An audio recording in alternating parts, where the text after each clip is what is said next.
What is going on, everybody? Welcome back to the Hookshot podcast. My name is Lucas Cohen. His name is Rohan Borges. And today we will be breaking down UFC 296.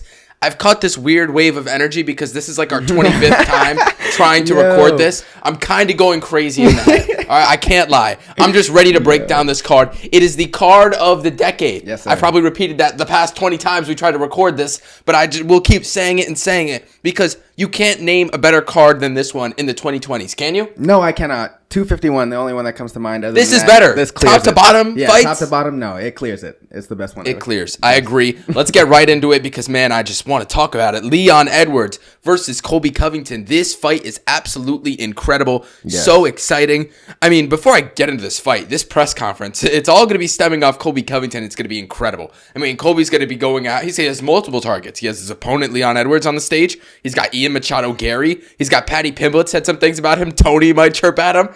You've got Stephen Wonderboy Thompson will just be there being nice. Mm-hmm. And then everyone's going to be going at Ian Gary, Leon, Colby, even Patty Pimblett maybe. I don't know, man. It's going to be chaos up there. Yeah. But let's talk about the fight. Leon and Colby, this is a fight in which it is so tough to call. I mean, I do not know who I'm picking with this fight. I'll let you take the lead here. All I know is you've got a striker in Leon Edwards. You've got a chain wrestler in Colby Covington, a guy who pushes that pace and whose striking has been getting a lot better. However, Leon Edwards, he's got solid takedown defense. He struggled with some takedowns from Kamaru Usman, but all in all, especially in the second fight, he looked better with his defense. Yeah. This is a really hard fight to call. I think I know who I'm picking, but I know you have like a pick that you've been rocking with for the past few months. Who do you have winning this fight? Yeah, I know you've been a little on the fence with this one, but I have a pick. I'm going with Leon Edwards, and it's been that way. Since the fight's been announced, I've had Leon Edwards.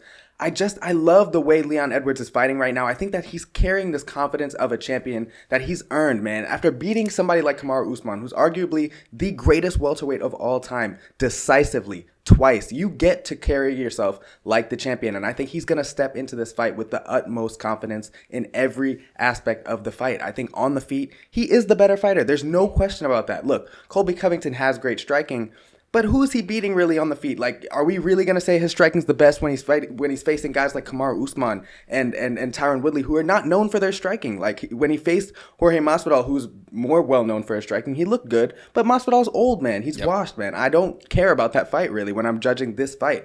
He has never faced a fighter that can strike the way Leon Edwards can. I think it's all going to be up to Leon to keep this fight standing as much of the time as he can. And I think that Colby, as the fight goes on, we know that the cardio king, man, he's going to put the pressure on. But I think that Leon is going to be able to keep this fight standing, and he's going to be able to hurt him, especially in the clinch. I think those elbows and those knees are going to be some big weapons, and I think he finds no finish.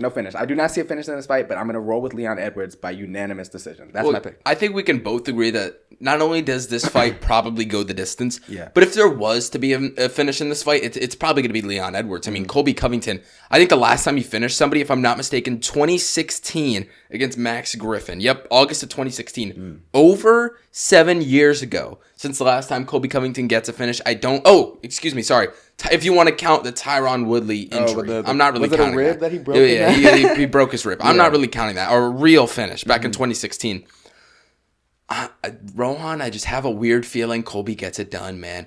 It's a tough one to call. There's something about that first recent fight with Kamaru Usman and Leon Edwards in which he was just getting ragdolled. He got taken down, once or twice at altitude, though? That's not a factor? True, but he got taken down once or twice. He got dumped by Kamaru Usman in that third fight. Man, I just think Colby has success mixing up his strikes, mixing up the takedowns. I've got a weird feeling he takes this one by split decision, man. I know you're going Leon. I could see that, though. Like, that's the thing about this fight. It's so hard to see. It's so hard to pick a winner because you can see so many different outcomes. You could see a split decision on either side. You could see a finish on Leon. You could see Colby getting some weird finish. I don't know. It's so many different ways this fight could play out. But, man, I just think that Leon's in a groove, man. He's hitting his prime. He is entering that, stage of his career where he is the dude. And I think that he has what it takes to really reign over this division. Obviously, this is going to be one of the biggest tests you can face. Colby Covington, having a win over that, man, it would do so much, man. But I think he gets it done. I'm rolling with Leon. I think all in all, if you're looking at this from like a money line perspective, I'd just stay away. This is such a hard fight to call. I mean, you and I, we watch almost every single UFC fight, and we give some bold takes on here. But the fact that we're both saying that this is a hard fight to call should tell everybody that wants to bet on this money line wise, probably stay away. Let's move on to the co-main event, Alexandre Pantoja versus Brandon Royval. Speaking of money line, this is one that sticks out to me because this fight happened just over 2 years ago, and Pantoja dominated, found a round 2 submission, and for some reason this fight is happening again. I don't see why Pantoja's only a minus 170 favorite. I mean, it doesn't make sense. He just ran through this guy recently. It's not like this was a Leon Kamaru situation where that first fight took place 6-7 years ago. No, this happened recently. I like Pantoja, man. I really do. This guy, he's tough. Maybe Royval catches him with like a knee like he did against Mateus Nicolau. But Pantoja's so tough.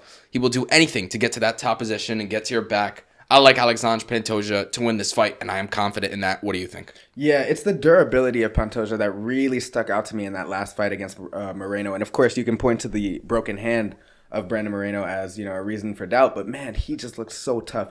Regardless of that injury, Brandon was throwing some tough shots, and he was eating them with no problem. And that's the one thing about Brandon Royval is you never know what to expect. Yep. He can catch you with so many different things. It's all about, can Alexander eat that shot? Can he eat that power coming back at him? And I think he can. And not only that, but I think he's going to have so much success getting this fight to the ground because we saw this fight, to your point, we saw it play out, and he had so much success. It was really nothing Brandon could do once he got a hold of him. And that's the thing I worry about with Brandon, his frame. You know, he's a little skinny for the division. It's not to say, you know, flyweights are pretty much all skinny, but Pantoja's really solid, man. And his ground game, his pressure, his top pressure, it's so hard to deal with. And if you're not really sturdy down there, you know, you're going to run into some problems. And I think that's going to be the case again for Brandon Royval, unless he catches him. And that's the one caveat. He can catch him. He has that, you know, flashy KO ability, but I just got to roll with Pantoja. It's the smarter pick. I think he's the smarter fighter, and that's why I'm going to go take him by, I'm going to say he finds a finish too. I like him to get it. He already did it, so why not, right? Submission. That's my pick. I'm with Rohan on that. I'm also going to go Pantoja.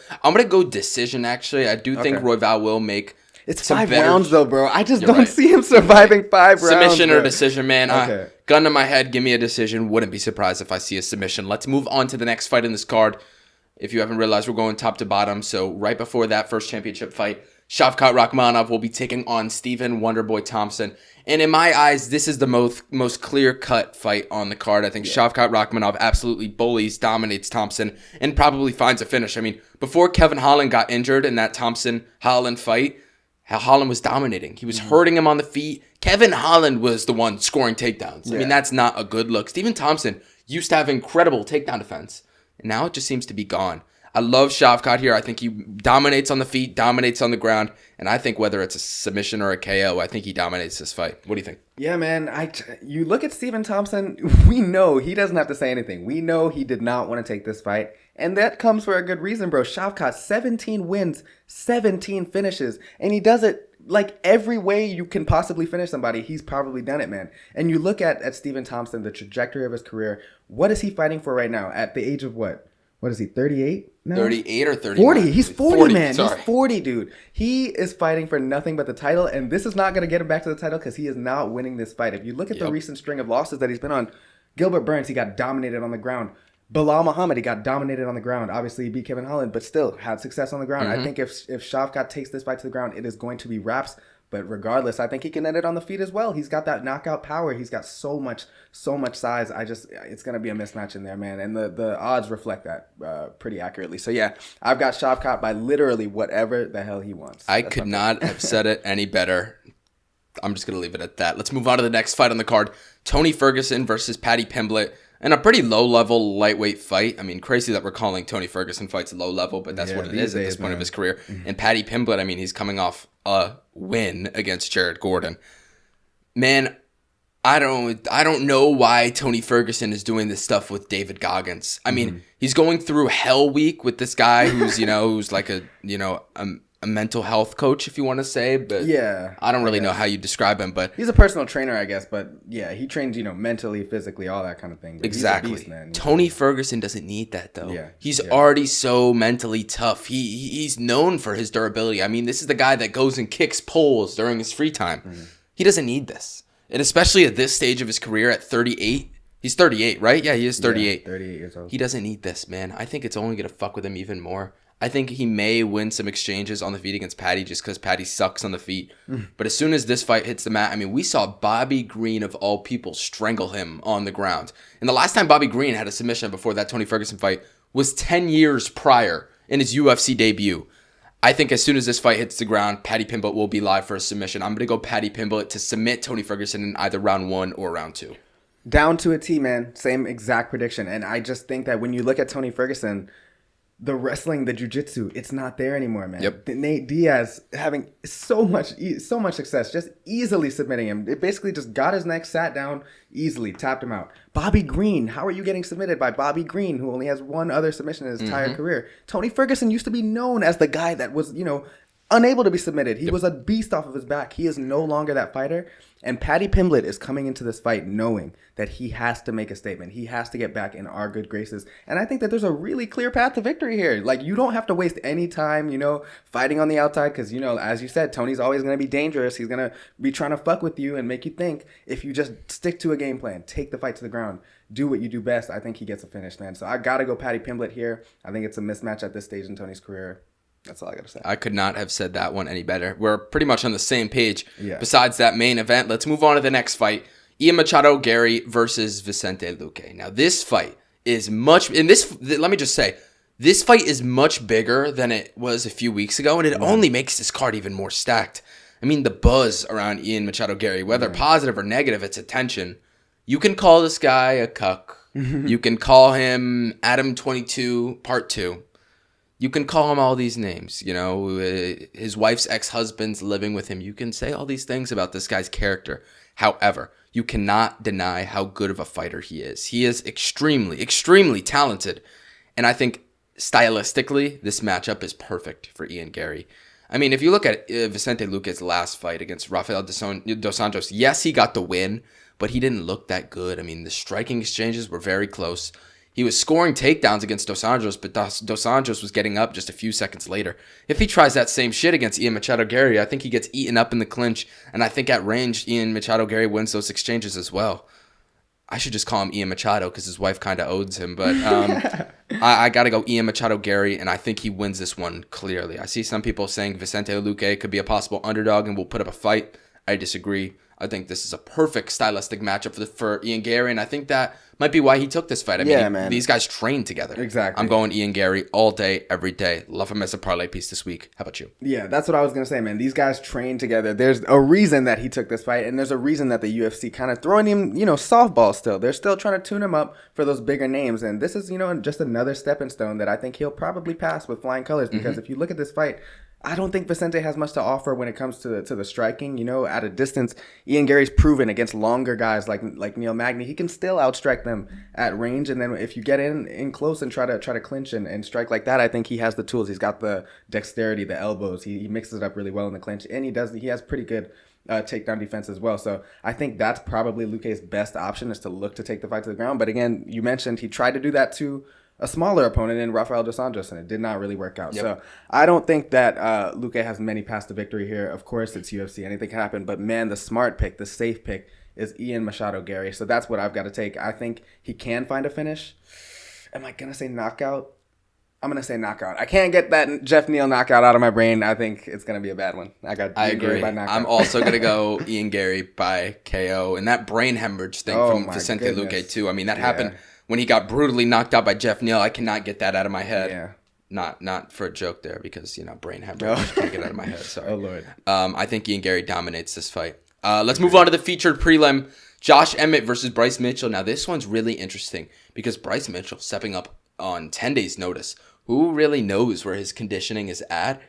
I feel like on full camp, I'd be picking Bryce Mitchell all day, every day. I mean, Josh Emmett coming off an absolute beating from Ilia Topuria. One of the only 10-7 rounds in UFC history scored by a judge.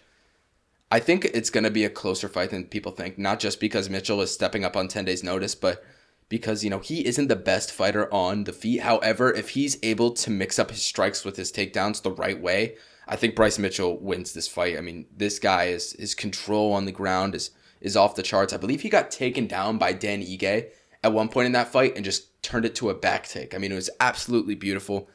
I think if Bryce Mitchell does the right things, I don't think he gets Josh Emmett out of there. I think he wins not a dominant decision, but a clear 29-28 or 30-27 decision for Bryce Mitchell. Yeah. I mean, if you look at this fight, why is Bryce Mitchell a minus almost 230 favorite on 10 days notice being the lower ranked fighter? The reason for that is because Josh Emmett not only looks so bad in his last fight. Yes, it was against Ilia Topuria, but man, he got 10-7 in a round. That is impressive, damn near.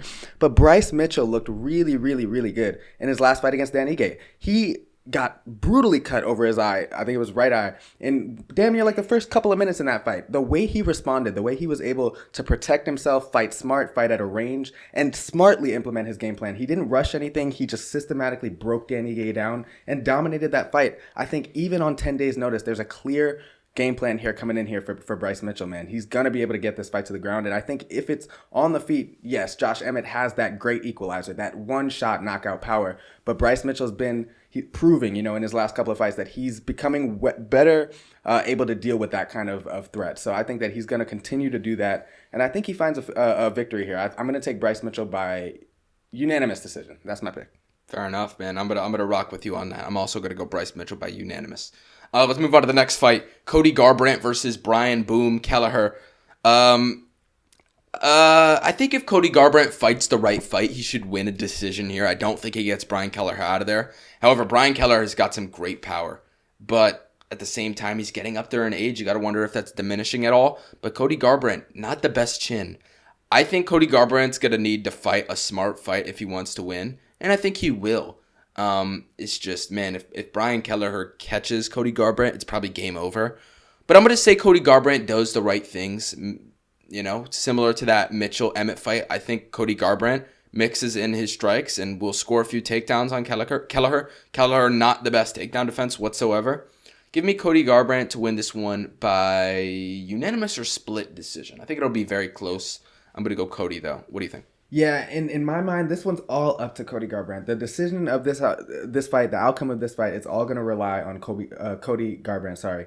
Brian Kelleher, 37 years old as a bantamweight. That is, that's pretty old for that division. And Cody Garbrandt, he just has this tendency to get caught in firefights. But when he does fight smart, when he sticks to the game plan, he usually comes out successful. Mm-hmm. And I think that, Brian Kelleher is going to be trying to get him into one of those firefights because he is a power guy. That's how he wins, is, by knocking that dudes out cold.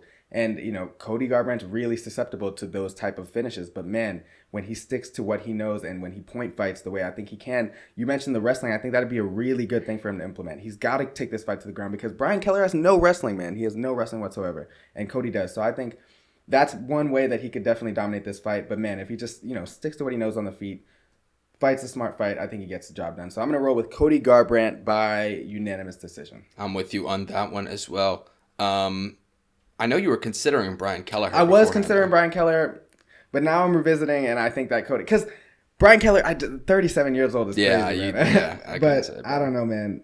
Yeah, 32 versus 37, that's a big age gap there. But again, that power of Kelleher, that's how he finishes guys, is by, catching them with that one shot. And we've seen Cody, maybe he tries to make a statement like a dumb idiot, tries to come back out here and say, hey, I'm still here. I'm still a title challenger, and then it's just like that. He gets caught. I don't know, man. We shall see. But I'm going to take the smart pick. I'll say Cody Garbrandt. Why not? You know what, Rohan? Are you changing your mind? I might be. Are you changing your mind? I think Cody Garbrandt. No, he'll fight smart. I believe in my boy Cody. I'm going Cody by decision. Fuck that.